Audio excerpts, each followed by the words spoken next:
Hello मेरे प्यारे शेर आप सभी का दिल खोल के स्वागत है आपके प्यारे से यूट्यूब चैनल एम क्लासेज पर। आज का ये वीडियो आप सभी के लिए काफ़ी ज़्यादा महत्वपूर्ण होने वाली है। आज की इस वीडियो के अंदर हम कक्षा 12th विषय होगा आपका फिजिक्स, इसका एक मॉडल प्रश्न पत्र को सोल्व करने वाले हैं। आज मैं इस वीडियो के अंदर आपको 25 ऑब्जेक्टिव क्वेश्चनों का सोल्यूशन करवाने वाला हूं और इन्हीं क्वेश्चनों के अंदर से बच्चों आपको एग्जाम में क्वेश्चन देखने को मिलेगा। आप सभी स्टूडेंटों से रिक्वेस्ट है, यदि आप चैनल पहली बार विजिट किए तो चैनल को सब्सक्राइब कर लीजिए, वीडियो को लाइक कर दीजिए। यदि आपने अभी तक पेड ग्रुप को ज्वाइन नहीं किया है तो स्क्रीन पर दिए गए आप नंबर पर हमें कांटेक्ट कर लीजिए और आज ही भाई संजीवनी गैस पेपर लीजिए फिजिक्स का और एग्जाम में अच्छा स्कोर कीजिए। तो स्टार्ट करते हैं बच्चों आज का वीडियो। आज का पहला क्वेश्चन बच्चों ये है, क्वेश्चनों का जो क्रमांक है बच्चों वो आगे पीछे होगा क्योंकि हमने कुछ चुनिंदा ही क्वेश्चनों को आपके सामने लिया है कि सिलेबस को भी मद्देनजर में रखना पड़ रहा है इसलिए। तो पहला क्वेश्चन है कि द्वितीयक तरंगिका की अवधारणा किसके द्वारा दी गई थी? बताइए किस वैज्ञानिक के द्वारा दी गई थी? फ्रेनेल, मैक्सवेल, हाइगन या फिर आपका न्यूटन। तो बच्चों याद रखिएगा द्वितीयक तरंगिका की अवधारणा दी थी वो हमारे हाइगन साहब ने दी थी। ऑप्शन नंबर आपका सी बिल्कुल सही हो जाएगा। बात करते हैं नेक्स्ट क्वेश्चन की। तो अगला क्वेश्चन है बच्चों, फोटो इलेक्ट्रिक प्रभाव में प्रकाश विद्युत धारा स्वतंत्र होती है। मतलब जो हमारा करंट प्रवाहित होता है फोटो इलेक्ट्रिक इफेक्ट में वो किस पर डिपेंड नहीं करता, ये आप सभी को बताना है। तो याद रहे ये आपतित प्रकाश की आवृत्ति पर निर्भर नहीं करता। ऑप्शन नंबर आपका डी बिल्कुल सही हो जाएगा। बात करें बच्चों नेक्स्ट क्वेश्चन की, तो अगला क्वेश्चन आप सभी के सामने आ चुका है। आपसे कह रहा है दृश्य स्पेक्ट्रम के रंगों में किसका अधिक तरंग दैर्घ्य होता है? मैक्सिमम आपको तरंग दैर्घ्य भाई बतानी है।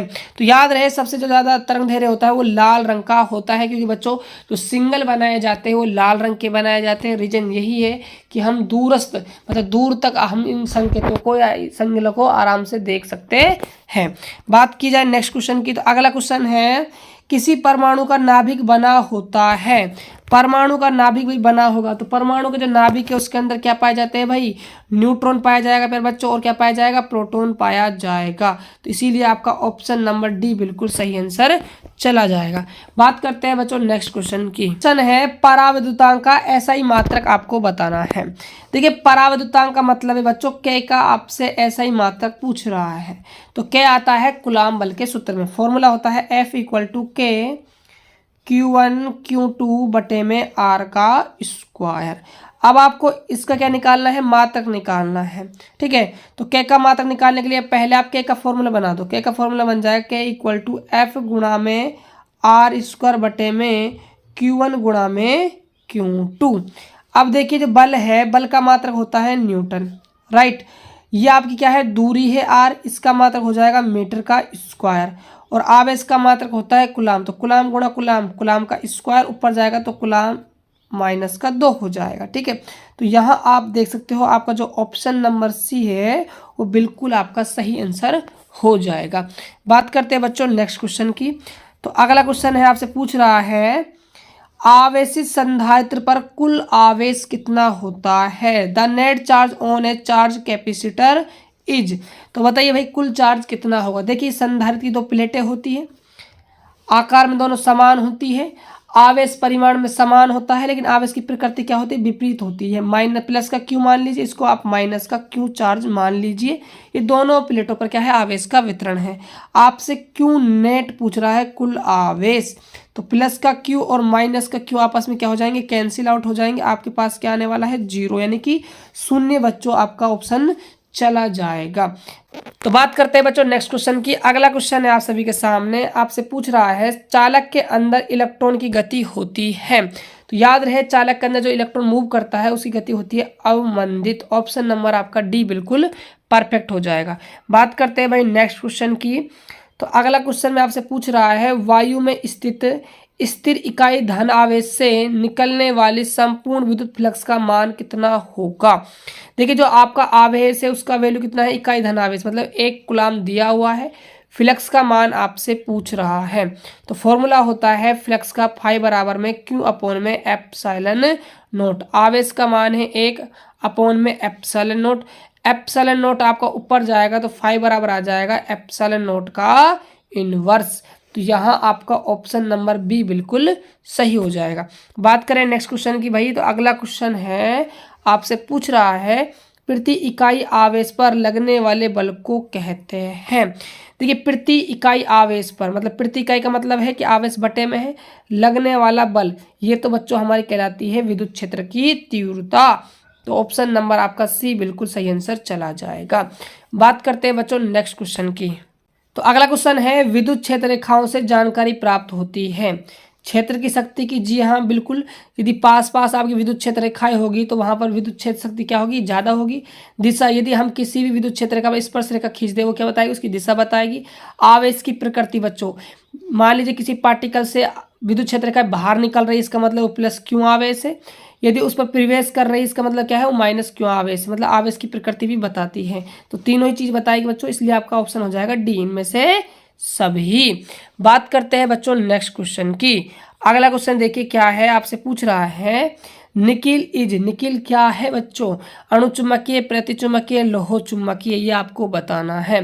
तो याद रहे जो निकिल हमारा है ये हमारा होता है लोह चुम्बकीय, पैरामैग्नेटिक। ऑप्शन नंबर आपका सी बिल्कुल सही हो जाएगा। बात करते हैं बच्चों नेक्स्ट क्वेश्चन की। क्वेश्चन है पी प्रकार के अर्धचालकों के लिए ऐसो तत्वों के रूप में प्रयोग किया जाता है। देखो दो प्रकार के अर्धचालक बनाए जाते हैं भाई, एक तो बनाए जाते हैं पी प्रकार का अर्धचालक, एक बनाए जाते हैं एन प्रकार का अर्धचालक। पी प्रकार के अर्धचालक बनाने के लिए इसमें 13 वर्ग की अशुद्धि मिलाई जाती है और एन प्रकार के अर्धचालक बनाने के लिए इसमें 15 वर्ग की अशुद्धि मिलाई जाती है। 13 वर्ग में आते हैं बच्चों तत्व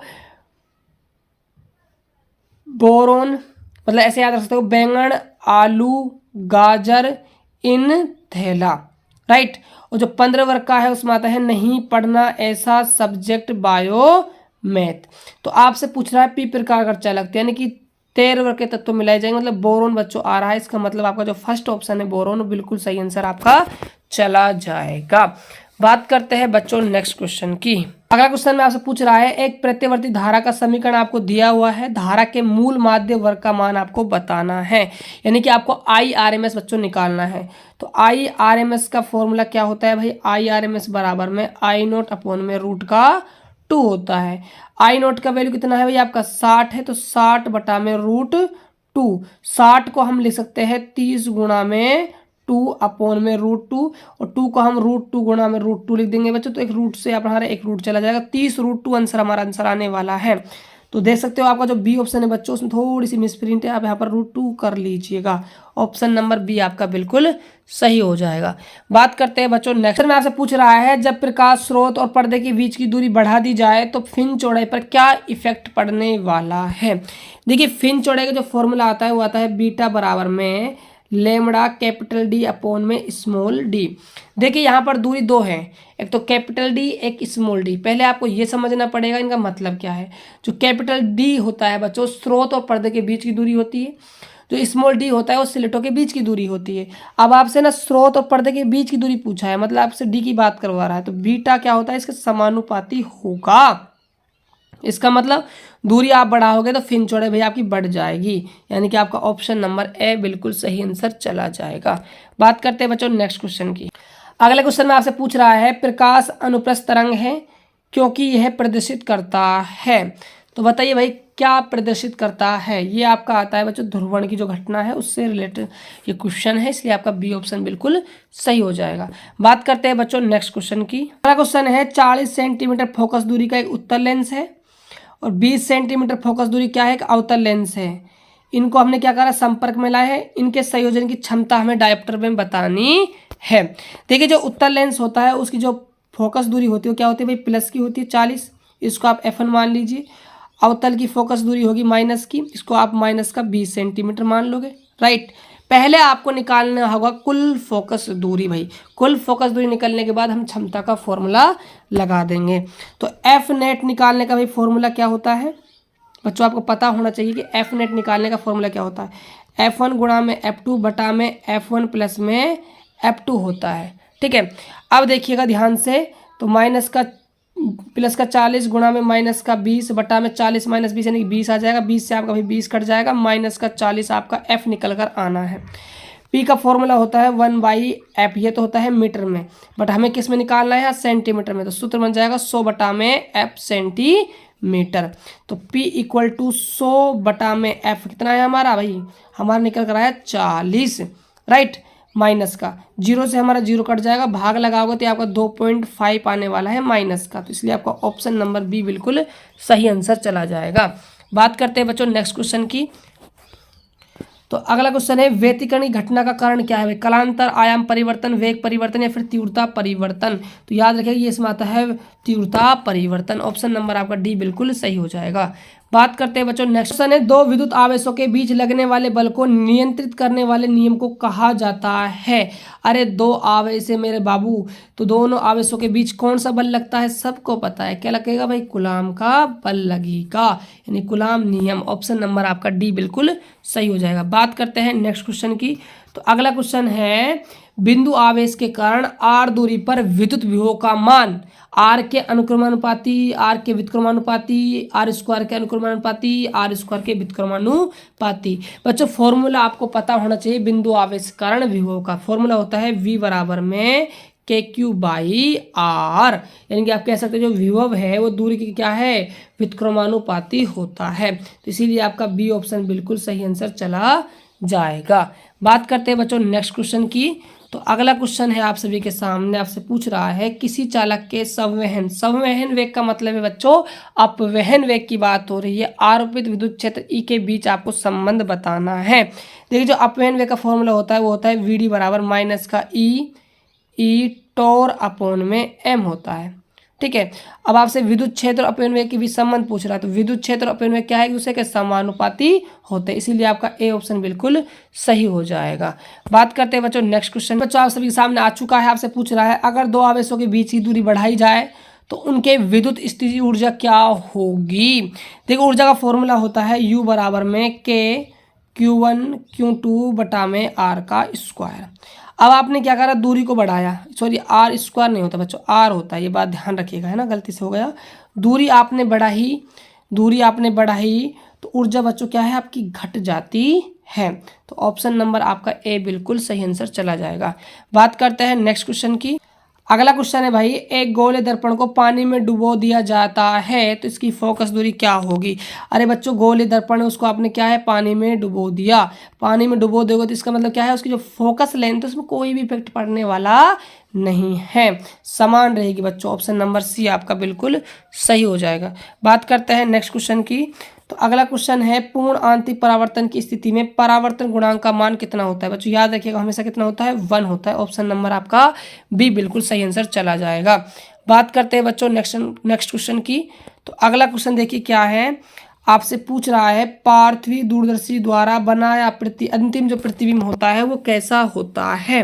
तो याद रखिएगा ये हमेशा काल्पनिक होता है और वस्तु के अपेक्षा क्या होता है? सीधा बनता है। ऑप्शन नंबर बी आपका बिल्कुल सही हो जाएगा। बात करते हैं बच्चों नेक्स्ट क्वेश्चन की।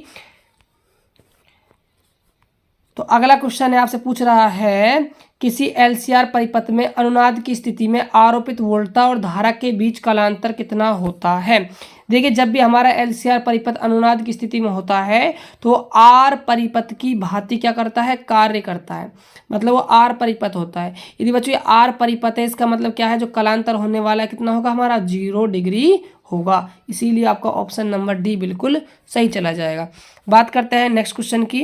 तो अगला क्वेश्चन है एक उच्चाई ट्रांसफार्मर की द्वितीय कुंडली में धारा का मान प्राथमिक कुंडली की तुलना में क्या होता है?